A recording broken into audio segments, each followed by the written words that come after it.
Hello friends, how are you? This side Gurcharan. तो आज तो मार्केट बिल्कुल ही गैप अप कर गई और 10,300 की सपोर्ट बना ली है उसने। 11,300 की सपोर्ट बना ली है और आज गैप अप कम से कम 80 से लेके 100 पॉइंट तक गैप अप हुई थी। और फिर उसने ऊपर ट्रेड भी किया। तो मार्केट जो बंद हुई है, मतलब 11,300 के भी सपोर्ट है मार्केट को, तो उससे ऊपर ही बंद हुई, 11,370 के आसपास बंद हुई है। तो निफ्टी में तो ट्रेड किया ही नहीं आज, वो पता ही था आज गैप अप हो गई तो थोड़ी नीचे आएगी, प्रॉफिट बुकिंग होगी। तो आज जो ट्रेड किए मैंने, देख सकते हो शंकारा बिल्डिंग 9:29 पे बाय दिया था, 372 पे बाय दिया, पहली कॉल ही वही थी और 385 तक शेयर चला गया था वो, वहां पे बुक किया। फिर प्रताप स्नैक्स बाय किया, 4 पे उसमें आए हैं।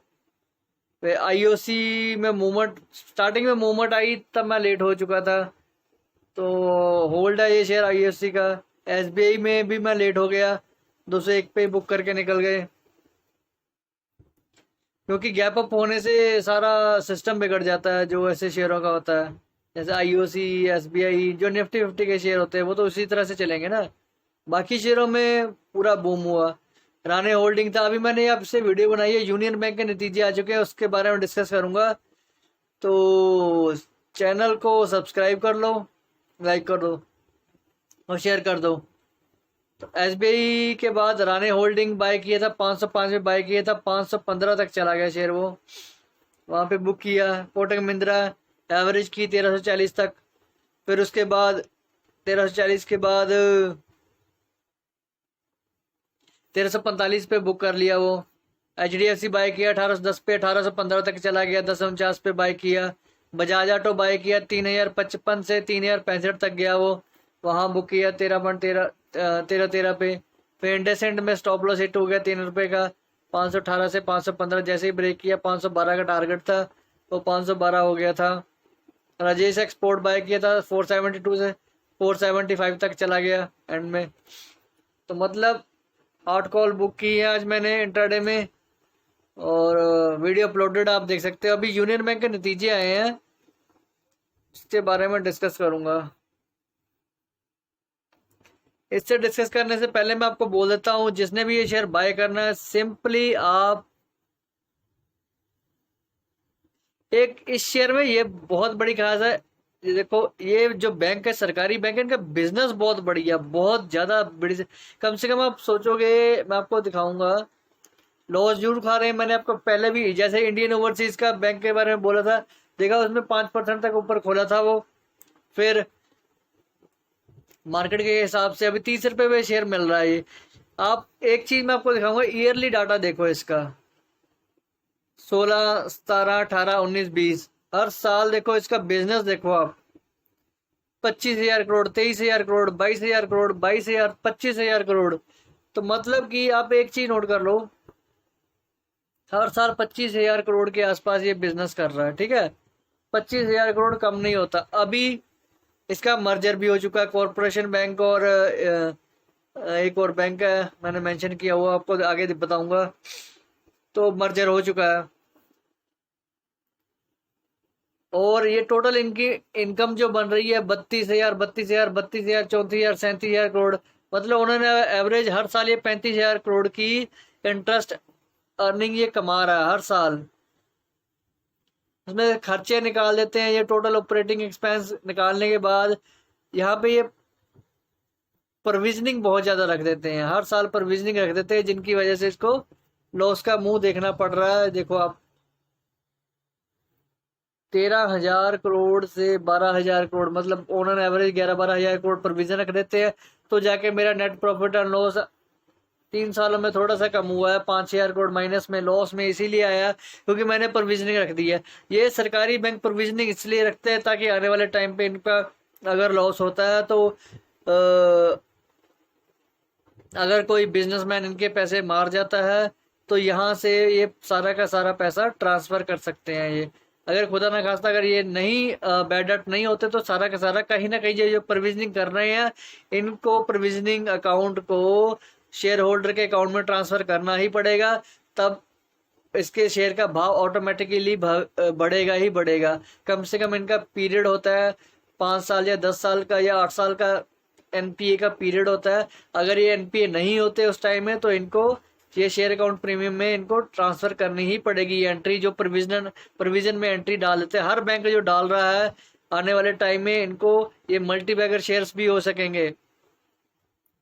तो मैं आपको यही बोल रहा हूँ, इस टाइम पे जरूर लॉस आ रहा है, बट उसके हिसाब से कभी ये शेयर 200 पे ट्रेड किया करता, 150 पे ट्रेड किया करता था। अभी ये इसका भाव सिर्फ और सिर्फ 30 रुपए पे ट्रेड कर रहा, 30 रुपये पे। तो इस तरह के अब नतीजे, ये तो एनुअली नतीजे थे, ठीक है, मैंने आपको दिखा दिया। अब क्वार्टरली नतीजे आप देख लो, जून 20, मार्च 20, दिसंबर 20। ये देखो, दो बैंकों का मर्जर हुआ, ऑलमोस्ट डबल इनकी इनकम हो गई, डबल इनकम हो गई इनकी। जो इन्होंने बिजनेस किया डबल का, 12,500 करोड़ का। मैंने आपको दिखाया ऑन एन एवरेज इनका बिजनेस 25,000 करोड़ चल रहा है। तो सिर्फ एक क्वार्टर में ही इन्होंने 12,000 करोड़ कवर कर लिया। मतलब आधे से ज्यादा रेवेन्यू इसका एक क्वार्टर में ही आ गया। आप इसको समझ जाओ, हर साल मेरा 25,000 करोड़ का बिजनेस होता है, तो इसमें 12 मतलब 50% बिजनेस तो इसने एक क्वार्टर में ही कर लिया है, ठीक है। वो क्यों किया? दो बैंक मिल गए इसमें, अब दो बैंकों की पावर आ गई इसमें। तो नीचे सारा ये प्रॉफिट देखो, हर साल नेट प्रॉफिट जो बच गया इनको 340 करोड़ के आसपास इनको प्रॉफिट बचा है। ये प्रॉफिट आप देखो, प्रोविजनिंग भी इन्होंने रखी होगी इसमें। ये देखो प्रोविजन भी इन्होंने 3500 करोड़ जितनी जितनी रख रहे हैं, जितनी मार्च में रखी थी प्रोविजन, वो सारी प्रोविजन रखने के बाद भी उतनी ही लगभग प्रोविजन इन्होंने रखी है। 3500-3600 करोड़ इन्होंने मार्च में रखी थी, तो 3600 करोड़ ही इन्होंने जून में रख दी है। इतनी बड़ी प्रोविजन रखने के बाद भी अगर ये बैंक प्रॉफिट दिखा रहा है, तो कहीं ना कहीं इस शेयर में बहुत ज्यादा दम है, बहुत ज्यादा सस्ते रेट पे ये शेयर मिल रहा है। मैं आपको, आंख बंद करके उठा लो इसको, सिंपल 29 रुपये का स्टॉप लॉस लगाओ, इसको होल्ड कर लो। मैं आपको बोल देता हूँ, एक महीने के अंदर अंदर ये 30% रिटर्न देगा आपको। 40 रुपये का मेरा टारगेट होगा, पोजिशनल फाइनल टारगेट 40, और बाद में 40 की बात बाद में देखेंगे। तो whoever wants to buy this stock, buy with the stop loss of 29. My first target will be 33, then 36, and then will be 40 target. These are my 3 targets. तो बहुत ज्यादा भयंकर नतीजे आए हैं अब।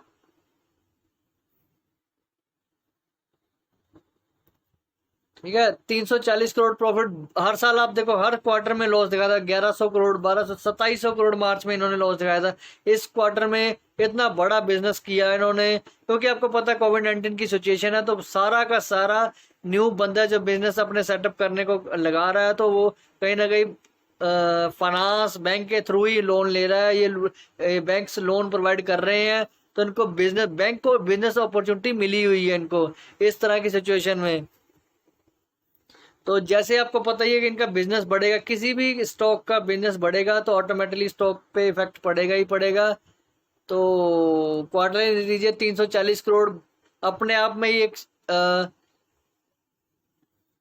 रिप्रेजेंटेबल नतीजे हैं। तो आप देख भी सकते हो, यहाँ पे कमेंट्री इन्होंने की है। क्वार्टर 332 करोड़ का प्रॉफिट आया। प्रोविजन इन्होंने 300, मतलब आपको प्रोविजन भी मैंने दिखा दी थी, यहाँ पे शायद मिस प्रिंटिंग होगी। 3600 करोड़ की प्रोविजन रखनी है इन्होंने। जो नेट इंटरेस्ट इनकम 154 करोड़ आया ईयर ऑन ईयर बेसिस पे।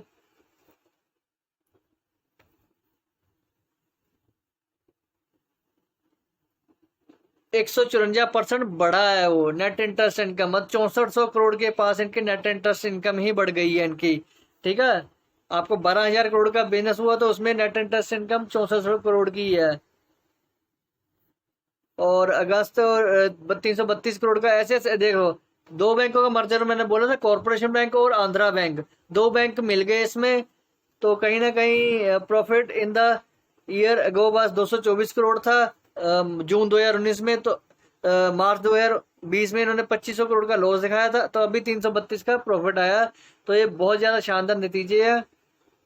इसको आप सिंपली होल्ड कर सकते हो, जो मैंने आपको लेवल दिया उसके अकॉर्डिंग, उससे नीचे मत रखना है इसको, फिर कंसोलिडेशन में चला जाएगा शेयर, ठीक है। तो working result of the quarter ended operation else Andhra Bank and Corporation Bank has result the current quarter are not comparable with the immediately preceding quarter corresponding to previous year. Union Bank said its filing net interest income during the quarter gone by increase, ये आपको बता दिया। Provision contingency to 134% इन्होंने hike की है, मैंने बोला ना